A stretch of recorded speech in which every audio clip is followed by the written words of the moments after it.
Radhe Radhe. Hi friends, அனைவருக்கும் வணக்கம். எல்லோரும் எப்படி இருக்கீங்க ஃப்ரெண்ட்ஸ்? நல்லா இருக்கீங்களா?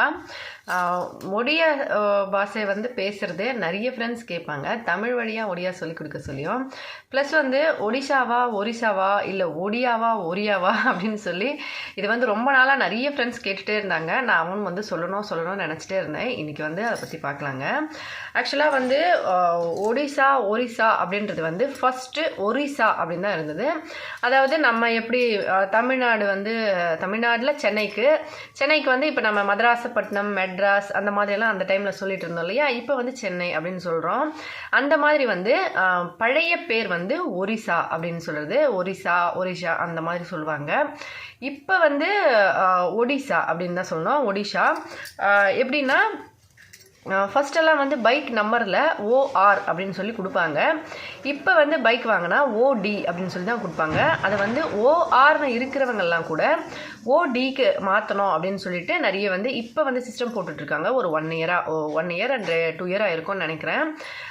ரெகுலராக எல்லாரும் இப்போ வாங்குகிற வண்டி, இப்போ வாங்குகிற பொருட்கள் எல்லாமே ஒடிஷா அப்படின்னு சொல்லி தான் எல்லா இடத்துலையுமே பிரிண்ட் ஆகும். பில்லில் சரி, எல்லாத்துலேயுமே சரி. ஒரிசா அப்படின்றது பழைய பேர். நம்மளோட மெட்ராஸ் இப்போ எப்படி சென்னை அந்த மாதிரி ஃபஸ்ட்டு ஒரிசா, இப்போ ஒடிஷா, அதாவது ODISHA அந்த மாதிரி சொல்ல ஒடிஷா அப்படின்னு சொல்லுவாங்க.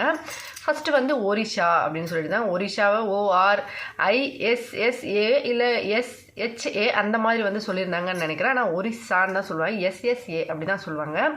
இப்போ ஒடிஷா அப்படின்னு சொல்லி மாற்றிருக்காங்க. இதுதான் ஊரோட பேர். நிறைய பேர் கேட்பாங்க, இது ஒடிசாவா குழப்பமாகவே இருக்குது. ஒரு சிலர் ஒரிசான்னு சொல்கிறாங்க, ஒரு சிலர் ஒடிசான்னு சொல்கிறாங்க. அதே பழைய பேரே சொல்கிறவங்களாம் நிறைய பேர் இருக்காங்க. இப்போ நம்ம கூட மெட்ராஸ்னு சொல்லலையா ஒரு சில இடத்துல, அந்த மாதிரி தான் மெட்ராஸ், மதராசப்பட்டினம் அந்த மாதிரி இருக்க மாதிரி நம்மளுக்கு ஒடிசாவை ஒரிசா அப்படின்னு அந்த டைமில் கூப்பிட்டுட்டு இருந்தாங்க. ஆக்சுவலாக இப்போ இருக்கிற பேர் ஒடிசா அப்படி தான் சொல்லணும். ரெண்டாவது மொழி நிறைய ஃப்ரெண்ட்ஸ் கேட்குறது, ஒடிசாவில் என்ன பாஷை பேசுவாங்க? அதனால் சேம் டு சேம் தாங்க. அதே தான் இங்கேயுமே. என்னென்னா, பழைய டைமில் ஒரியா அப்படின்னு சொல்லிட்டு இருந்தாங்க. இப்போ ஒடியா அப்படின்னு சொல்கிறாங்க. ஏன்னா அப்போ ஒரிஷா அப்படின்னு சொல்லி இருந்தது, அதை ஒரியா அப்படின்னு சொன்னாங்க. இப்போ ஒடிஷா அப்படின்னு இருக்கிறதுனால அதை ஒடியா அப்படின்னு சொல்கிறாங்க. ஆக்சுவலாக இவ்வளோ தான் சின்ன விஷயம் தான். இதில் எதுவுமே குழப்பம் இல்லை. ஜஸ்ட்டு இவ்வளோ தான். ஒடிசா ஒடியா, ஒரிசா ஒடியா அந்த மாதிரி தான். மற்றபடி எதுவுமே சேஞ்சஸ் கிடையாது. நிறைய பேர் குழம்புவாங்க, என்னங்க பாஷை அங்கே பேசுவாங்க, ஒடியாவா, அது என்ன ஊர், என்ன பேர், அந்த மாதிரிலாம் கேட்டிருந்தாங்க. அவங்களுக்கு கண்டிப்பாக இந்த வீடியோ யூஸ்ஃபுல்லாக இருக்குன்னு சொல்லி நினைக்கிறேன். பழைய பேர் ஒரிசா அப்படின்னும் போது ஒரியா அப்படின்னு சொல்லிட்டு இருந்தாங்க. இப்போ ஒடிஷா அப்படின்னு மாற்றின அப்புறமா ஒடியா அப்படின்னு சொல்கிறாங்க. இவ்வளோதாங்க. நிறைய ஃப்ரெண்ட்ஸ் கேட்குறது இன்னொன்று என்னென்னா, ஒடிஷாவில் எந்த இடம் ரொம்ப ஃபேமஸாக இருக்கும், அதோட ஒரு டூரிஸ்ட் பிளேஸ்லாம் அங்கே நல்லா இருக்குமா அப்படின்னு கேட்பாங்க. அதோட வேலைகள் பற்றி, அதை பற்றியெல்லாம் நிறைய ஃப்ரெண்ட்ஸ் கேட்பாங்க. அதுக்கெல்லாம் நான் இன்னொரு வீடியோ சொல்கிறேன். ஏன்னா இந்த வீடியோவில் போட்டால் ரொம்ப லென்த்தாக போயிடும் அப்புறம். அதனால் இன்றைக்கி ஃபஸ்ட்டு இந்த வீடியோவில் எந்தெந்த இடம்லாம் நல்லாயிருக்கும் டூரிஸ்ட் பிளேஸ் அப்படின்னு சொல்கிறேன். ஆக்சுவலாக எனக்கு தெரிஞ்சது ஒரு சிலது தாங்க. எனக்கு எல்லாமே தெரியாது. ஏன்னா நான் ஒடிஷா இப்போ 5 வருஷம் தான் ஆச்சு. மேரேஜ் பண்ணி 11 வருஷம் இருந்தாலும் ஹஸ்பண்ட் மோஸ்ட்லி நிறைய தடவை சொல்லுவார், இந்த இடம்லாம் நல்லாயிருக்கும், அந்த இடம்லாம் நல்லாயிருக்கும் அப்படின்னு சொல்லுவாங்க. அந்த ஒரு இதில் நான் சொல்கிறேன். மற்றபடி இது இல்லாமலும் இன்னும் நிறைய இடம் கூட இருக்கலாம். எனக்கு தெரிஞ்ச ஒரு சில இடங்கள் மட்டும் சொல்கிறேன். மறுபடியும் எப்போயாச்சும் வேறு ஏதாவது டூரிஸ்ட் பிளேஸோ இல்லை வேறு ஏதாவது புதுசாக இருக்கணும் போது நம்ம அப்டேட் பண்ணலாம். இப்போ ஃபஸ்ட்டு ஒடிசா அப்படின்னாலே பூரி ஜெகநாதர் கோவில் தான் அப்படின்னு சொல்கிற அளவுக்கு பூரி ஜெகநாதர் கோவில் அவ்வளோ ஃபேமஸுங்க. ஒடிஷாவில் பூரி ஜெகநாதர் கோவில் அப்படின்றது எல்லாருக்கும் மோஸ்ட்லி நிறைய பேருக்கு தெரிஞ்சிருக்கும். பூரி ஜெகநாதர் கோவில் கடற்கரை பகுதி அந்த மாதிரி பக்கத்தில் இருக்காங்க. அவங்களுக்கு அதான் நிறைய மிஸ்டரிஸ்லாம் சொல்லியிருப்பேன் ஜெகநாதர் கோவில் பற்றி. கோயில் பக்கத்தில் இருந்தாலும் வெளியில் நிற்கிற வரைக்கும் சத்தம் கேட்கும், கோயில் உள்ளே போயிட்டோம்னா சத்தம் கேட்காது அப்படின்னு அவ்வளோ பக்கத்தில் தான் கோயில் இருக்காங்க. ஃபஸ்ட்டு பூரி ஜெகநாதர் கோவில், ஒடிசா அப்படின்னாலே பூரி ஜெகநாதர் கோவில் தான் சொல்லுவாங்க. ஏன்னா கிருஷ்ணரோட இதயம் இன்னுமே அங்கே துடிச்சிக்கிட்டு இருக்காங்க ஜெகநாதர்கிட்ட அப்படின்னு சொல்லுவாங்க. அதுக்கப்புறம் புவனேஸ்வரில் லிங்கராஜ் டெம்பிள், சிவபெருமானோட டெம்பிள், இதுவும் ரொம்ப ஃபேமஸ், ரொம்பவே சூப்பராக இருக்கும் சுற்றி பார்க்க. அதுக்கப்புறமா ஜூ ஒன்று இருக்குது, நந்தன் கண்ணன் அப்படின்னு சொல்லுவாங்க. அதுவுமே புவனேஸ்வர் தான். கட்டக்கில் வந்து ஒரு சில இடங்கள் இருக்குது, மயூர்பஞ்ச்லேயும் வந்து ஒரு சில இடங்கள் இருக்குது. அது இல்லாமல் கண்டகிரி அப்படின்ற இடம் வந்து ஒரு பாறைகளால் இருக்குது, அந்த மாதிரி இடத்துலையும் இருக்குது. கொனார்க் சன் டெம்பிள் அதுவும் வந்து ஒரு விசேஷம்தான். அப்புறமா சின்ன சின்ன கோவில்களும் இன்னும் நிறைய வந்து ஒரு சில இடத்துல இருக்காங்க.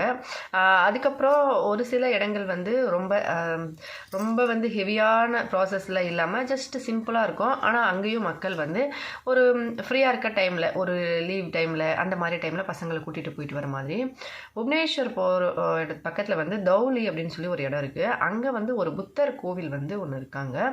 மலை மேலே இருக்கும், சின்ன மலை தான், ரொம்ப பெரிய மலை இல்லை, சின்ன மலை தான். ஆனால் சுற்றிட்டு அப்படி மலை மேலே போனால் அங்கே வந்து தௌலியில் அந்த கோவில் புத்தர் வந்து படுத்திருக்க மாதிரி படுத்திருப்பாங்க. அங்கே வந்து கோயில் வந்து பார்க்க ரொம்பவே நல்லாயிருக்கும். புத்தர் கோவில் அப்படின்னு சொல்லிட்டு ஒரு கோவில் இருக்குது. அது இல்லாமல் இன்னும் ஒரு சில இடங்களில் வந்து சின்ன சின்ன கோவில்களும் ரொம்ப ஃபேமஸ்னு சொல்லுவாங்க. எப்படின்னா இப்போ குண்டிஜா டெம்பிள், அதுக்கப்புறம் இன்னும் நிறைய டெம்பிள் பற்றி சொல்லுவாங்க.